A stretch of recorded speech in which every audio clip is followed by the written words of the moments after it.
पेश की सिनेमाबाजी में आप सभी का स्वागत है।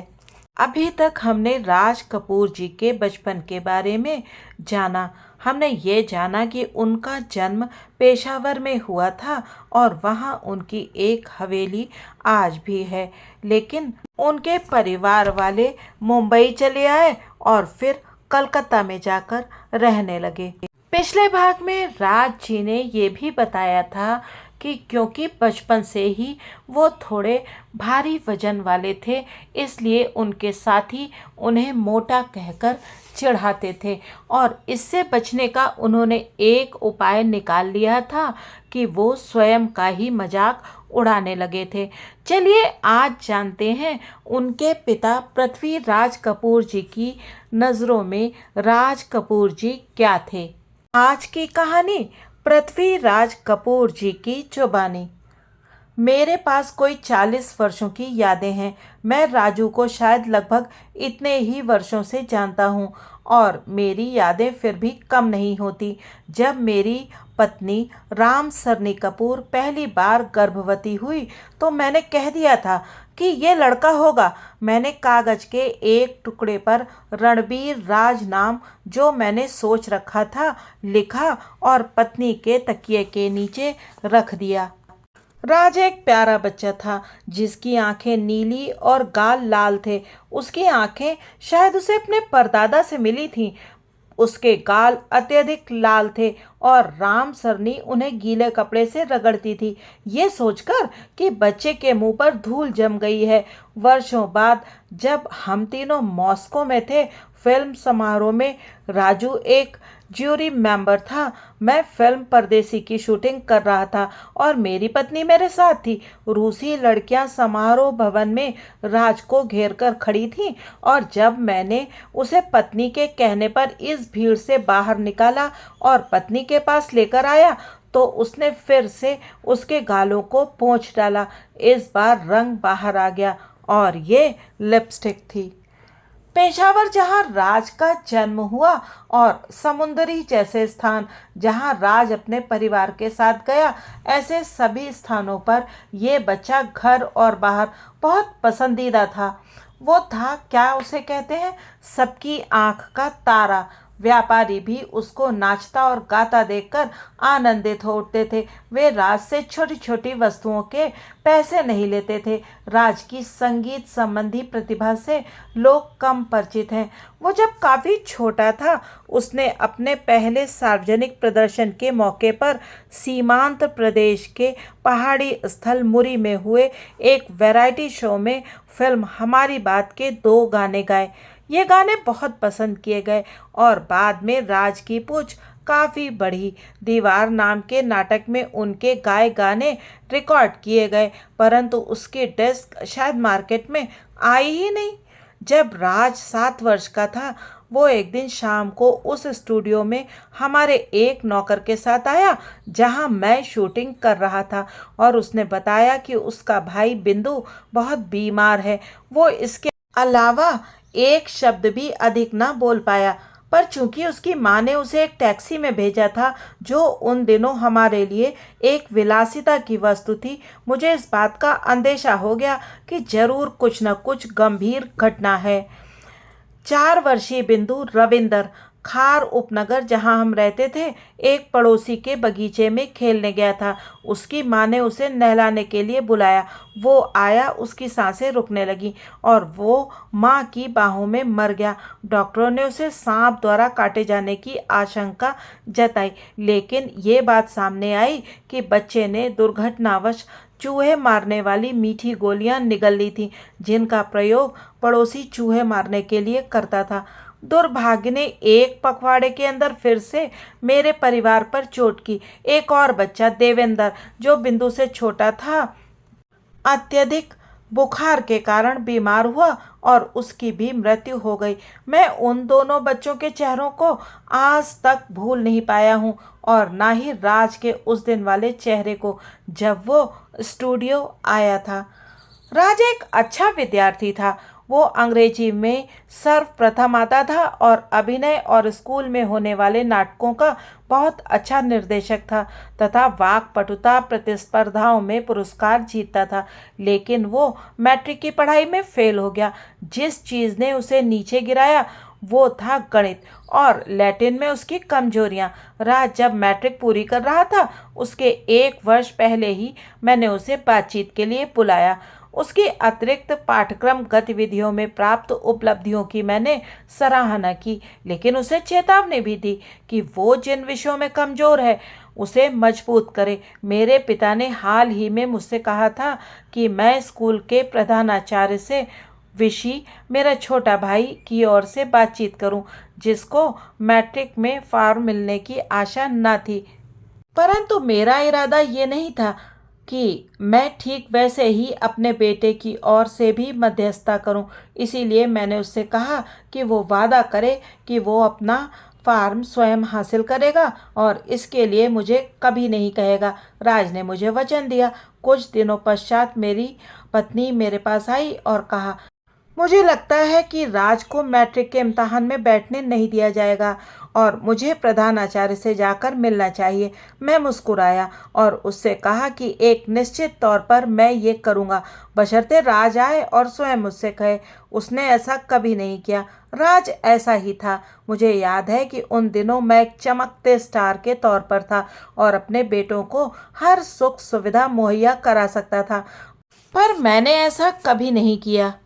राज आम लड़कों की तरह ट्राम से स्कूल जाता था। एक सुबह जब बारिश हो रही थी और जब मेरी पत्नी ने राज को पारिवारिक कार में स्कूल भेजने की इजाज़त मांगी, मैंने उससे कहा, आपको पता है कि प्रत्येक व्यक्ति के पास कुछ बेशकीमती अनुभव होते हैं। आज जैसे वर्षा के दिन गलियों में चलने में बड़ा रोमांच है, ये मज़ेदार है, लेकिन आज निश्चित तौर पर वर्षा बहुत अधिक है और राज को देर हो रही है, इसीलिए उसे कार से जाने दो। राज इतनी दूरी पर था कि वो सुन सके। उसने मुझे कहा, नहीं सर, मैं ट्राम से ही चला जाऊंगा। हम बालकनी में खड़े उसे जाते हुए देख रहे थे। मैंने अपनी पत्नी से कहा, कार के बारे में चिंता छोड़ो, ये एक लड़का है जिसने अभी ना जाने कितनी ही कारें अपने लिए आरक्षित कर ली हैं और ये कारें उसके पिता द्वारा लाई गई कारों या जो पिता कभी ले पाएंगे उनसे कहीं अधिक ज़्यादा होंगी और आकर्षक होंगी। मैट्रिक में फेल होने के बाद राज मेरे पास आया बात करने के लिए, इस बार स्वयं अपनी ओर से। मैं निश्चित तौर से अपनी पढ़ाई जारी रख सकता हूँ, उसने कहा, लेकिन मैं यही सब सीख पाऊँगा कि मैं अपने कपड़े किस अंदाज से पहनूं और शायद एक डिग्री ले लूँ। उसके बाद मैं फिर आपके पास आऊँगा ये कहने के लिए कि आप मुझे एक नौकरी दिलवा दें। इसके स्थान पर उसने इच्छा प्रकट की कि वो अभी से फिल्मों में काम करना चाहता है। मैं मुस्कुराया, यह याद करते हुए कि जब मैं फिल्मों में काम करने आया था तो किस तरह से मेरे परिवार में चिल्लपों मची थी। मैंने अपने बेटे को 300 रुपये दिए और कहा वो ऐसी जगहों जैसे लाहौर, शेखपुरा, समुद्री और देहरादून स्थित हमारी सभी पारिवारिक इकाइयों का भ्रमण करे। वापस आने पर अगर वो फिर भी फिल्मों में कार्य करना चाहेगा तो मैं उसकी मदद करूंगा। हमारे सभी रिश्तेदारों ने बड़े चाव से राज का स्वागत किया। वो हमेशा से खाने का शौकीन था। उन्होंने उसे बहुत सारे व्यंजन खिलाए जिसके कारण उसे दस्त होने लगे। राजू इस बीमारी से ठीक हो गया और फिल्म कार्य क्षेत्र में हो रहे विरोध को भी दूर कर पाने में सफल हो गया। वो मेरे पास फिर से आया और उसने कहा कि उसका फैसला अडिग है, वो फिल्मों में ही काम करेगा। मैंने चंदूलाल शाह से उसकी बात की और उसको रंजीत स्टूडियो में काम मिल गया। मैंने 2 शर्तें रखी।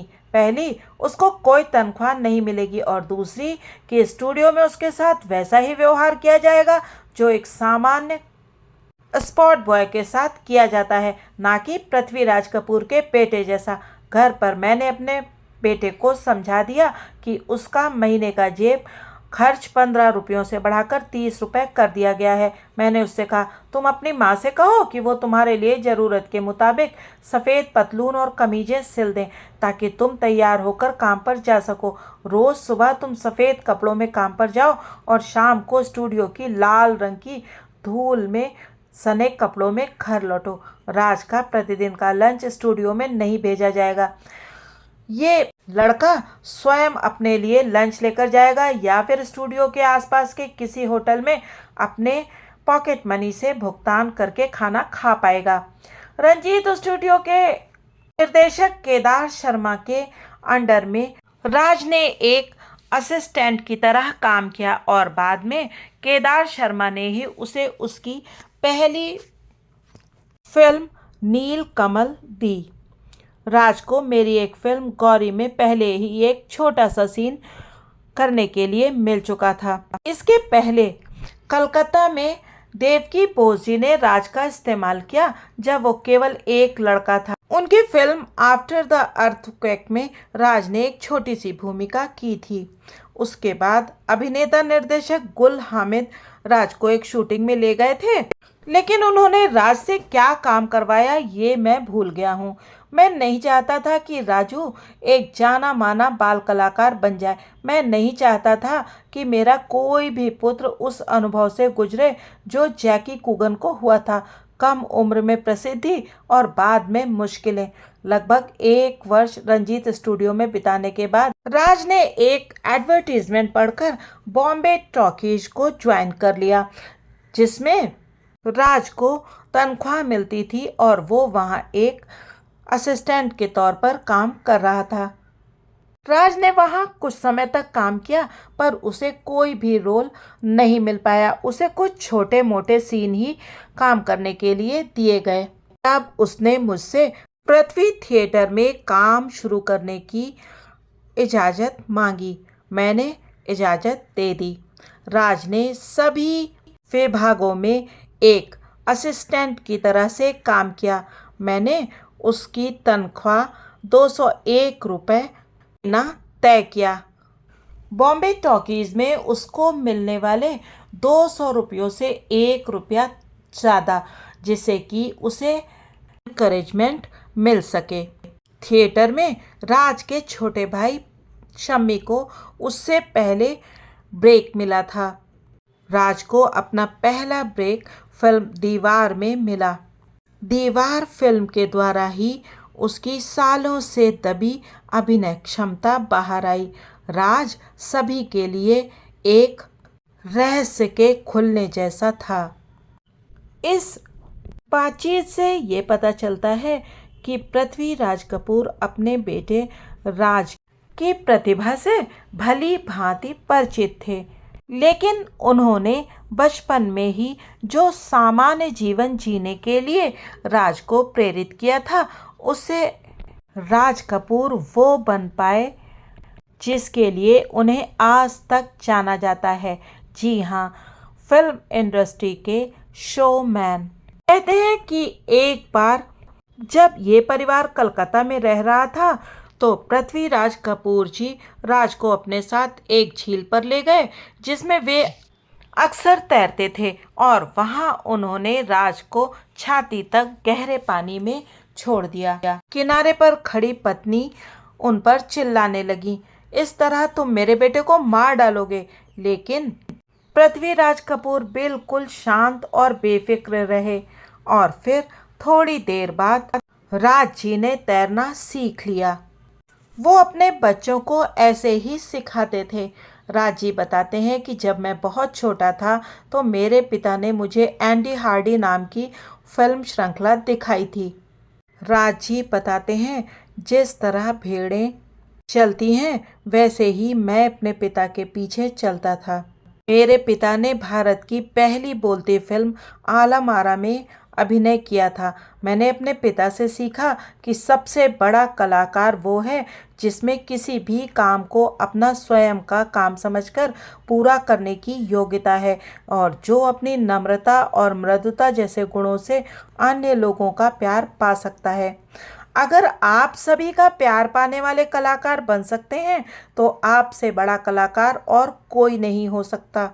उनकी छत्र छाया में ही मैंने फिल्मों के बारे में सीखना शुरू किया और स्वयं पर्दे तक पहुंच गया। अगले भाग में जानेंगे कि राज जी के परिवार के उनके विषय में क्या ख्याल थे, उनकी पत्नी उनके बारे में क्या सोचती थी और उनके भाई उनके बारे में क्या राय रखते थे। वो एक अच्छे पिता, पति और भाई थे अथवा नहीं। फिर मिलेंगे, तब तक के लिए धन्यवाद।